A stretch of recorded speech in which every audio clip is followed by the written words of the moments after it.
کافری سے دین حق دنیا میں رسوا تر ہوا، وہ کہ ملا ہے ہمارا آپ کافر گر ہوا، جانتے ہیں اپنی شبنم کو بھی ہم مانند یم، وہ سمجھتا ہے ہمارے یم کو بھی شبنم سے کم۔ اب سعید حلیم پاشا کہتے ہیں آج دین حق کافری سے بھی زیادہ رسوا ہو چکا ہے، کیونکہ ہمارا ملا جو ہے کافر گر مومن ہے، ہماری شبنم ہماری نگاہ میں سمندر ہے، جبکہ ملا کی نگاہ سے ہمارا سمندر شبنم ہے۔ زندہ رود یعنی علامہ اقبال کے سوالوں کے جواب دے رہے ہیں سعید حلیم پاشا۔ وہ کہہ رہے ہیں کہ آج دین حق کافری سے بھی زیادہ رسوا ہو چکا ہے، اور اس کی وجہ یہ ہے کہ آج کا جو نام نہاد ملا ہے وہ خود کو تو مومن کہتا ہے، اور جو خود مسلمانوں کو کافر بنا رہا ہے۔ ملا جو کبھی دینی رہنما اور قابل احترام تھا،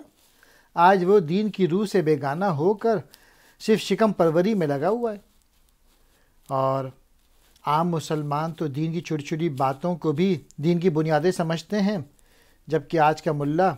اسلام کے بنیادی اصولوں پر بھی توجہ دیتا نہیں۔